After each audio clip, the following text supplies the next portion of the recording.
everyone, and welcome to today's General Hospital Recap. As always, don't forget to subscribe so you don't miss any of our videos or recaps. I brought her toy over here to coax her. Hello, Misha. Hello, but let's get right to it, because today's a sad day on General Hospital, so absorb the cat. Cute cat. Okay, because it's as good as it's going to get, to be quite honest with you. Right, Misha? Right. So at the courthouse, Alexis takes the stand, and she basically has to testify to everything Julian told her that night since the confession has been thrown out.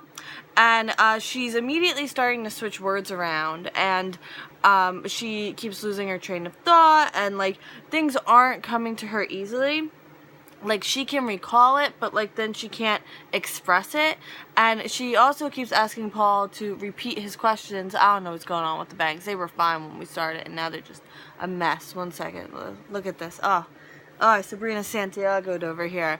Just put the hair down, not taking the glasses off, and just a totally different person. So, Alexis is bothered by Julian staring at her, and she can't concentrate. The judge thinks she might be under the influence, and then all the statements she made about Carlos are struck because she hasn't been clearly saying them. There's a woman crying profusely on my television, and I'm not judging because that's going to be me by the end of this video. So, she can't give a clear statement about the hit on Duke or even her own attempted murder, and then like she's almost kind of crying. I don't know, it's very strange.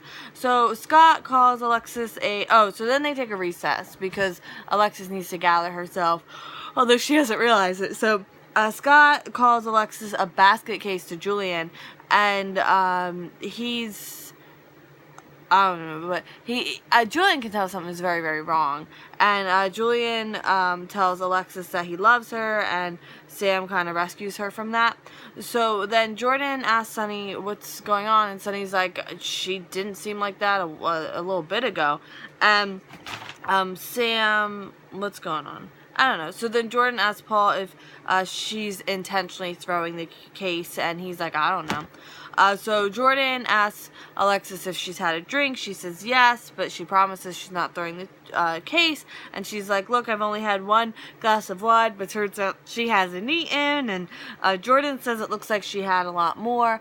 And personally, I think Paul probably put some pill or something in that drink for it to be. And now, it was just supposed to make her, a little off, but it's reacting to alcohol in her system, and it's probably a lot worse, which is good for him, but not good for her. So, Julian tells Scott that he doesn't really want him to, like, go after Alexis too much on the stand, but Scott's not going to listen, because he's Scott.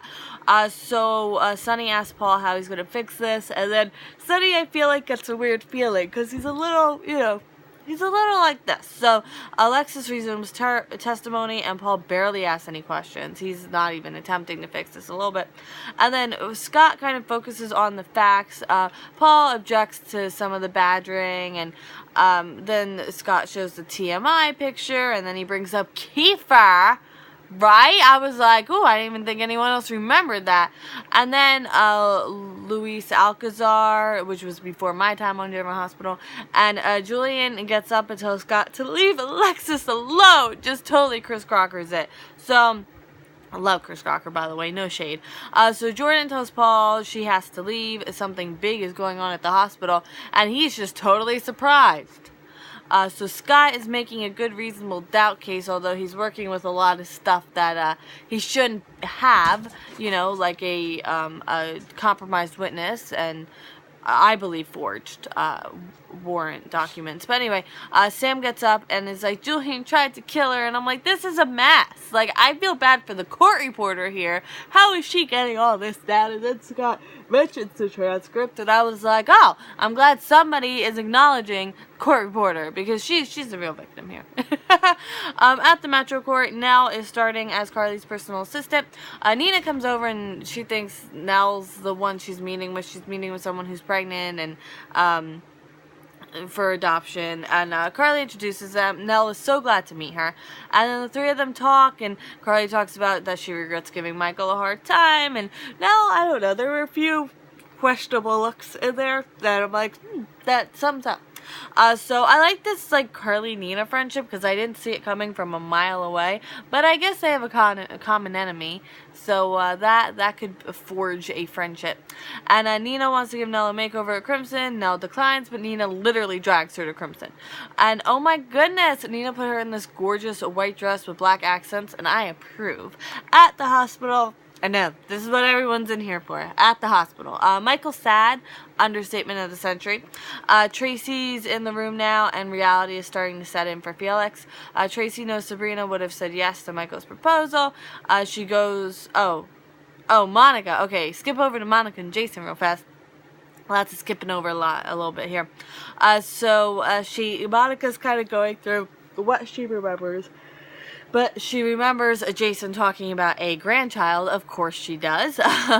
So Jason goes over to Dante. He wants Tracy to know Monica woke up. And Dante's like, oh, well, she's kind of, she's in that room with Michael. Sabrina was strangled. And then Jason's like, Michael Sabrina? And that kind of gave me a little laugh. And I'm like, he won't be Michael Sabrina anymore. So Tracy tells Michael that Sabrina saved Monica's life. And then has to tell him about Monica, because he didn't even know that. So Sabrina is the reason Monica's alive. They'll never know, but Sabrina found her immediately after Paul had injected her. Yeah, immediately. They don't know, but yeah, I wish they could. There's security cameras. Come on, they have to see something. So Jason hears that, so now he knows Sabrina's the reason his mother's alive. So now Tracy goes over to visit Monica, and Tracy fills her in on, how she was found, and, Sabrina administered CPR immediately and got her breathing again. But then Tracy has to tell her Sabrina has died, and, it takes Monica totally off guard. Jason is immediately there for Michael, and Dante promises Michael that they'll get this guy, and Michael wants more time with Sabrina.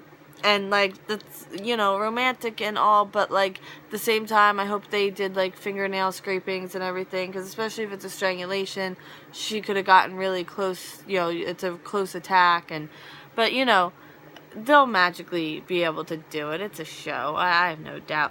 So Dante goes over to Monica's room to ask questions. She doesn't remember anything about the attack except for a smell.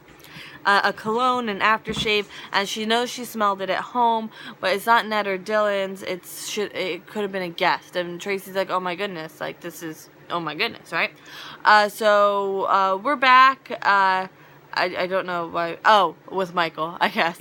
It hits Michael that Teddy's too young to even remember Sabrina, and he doesn't know how he'll tell Teddy about Sabrina when the time comes, so he's not even thinking about fighting for custody right now. I don't think it even entered into his mind.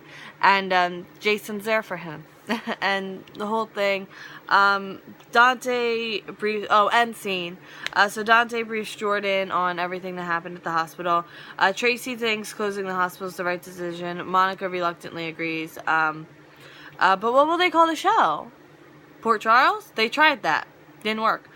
So Jordan and Dante want to discuss something with Monica. She tells them, yes, we have to close General Hospital. Felix is with Sabrina now in the hallway. They're just slowly moving her corpse to the morgue. Sabrina, obviously was Felix's best friend. Oh no, he's gonna miss her forever. Oh no, it's happening.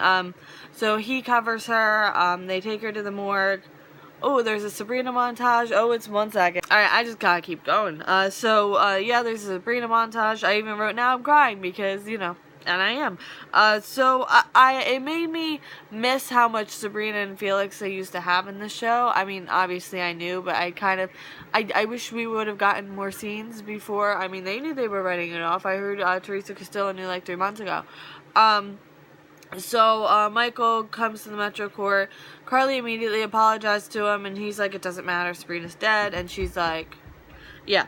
At the courthouse, they finish up with Alexis, and then as she gets off the stand, she collapses, and Julian kind of sees this about to happen, and he grabs her up so she won't hit the ground, but she has fully collapsed and passed out. So that's not normal, just drunk behavior. I don't know. I hope somebody has enough, to question what's going on with Alexis, because she was fine, and then all of a sudden she wasn't, and it's not like she had like a million drinks in between. So sometime this weekend, either Saturday or Sunday, I'm not sure what the weekend will bring, I'm going to do a special Sabrina video. It might be long, it might be short, I don't know. I've just really, I mean, part of me is sick of just going through the videos, because I used to put characters' names in the tags, so like bring up Sabrina and what would come up, but yeah, but just to kind of talk and reminisce about Sabrina. And I also kind of had an idea for a segment on the weekends about General Hospital that would be more about talking about the actors, the rumor mill, the upcoming week and stuff like that. So if you think that would interest you, let me know in the comments. I have a pretty okay title for it that I'm kind of excited about, so if we decide to do it, I will unleash that. And I know I owe an ECAT video this weekend, and I have to get my Montana things, and I've started to watch Dexter, so lots of balls up in the air to juggle. But I think for tonight we would just think about Sabrina and how much we will miss her, because nobody saw this coming. I didn't know until the day of, when I saw the spoiler, which is rare for me. I usually see a lot of spoilers, but yeah, unintentionally. I don't look for it, but yeah, I'm probably just gonna ramble now, so I will cut this off. And it's a Friday. Oh my goodness, it didn't even occur to me it was a Friday. So I will see you Monday for more General Hospital, and I hope you have a great day. Bye.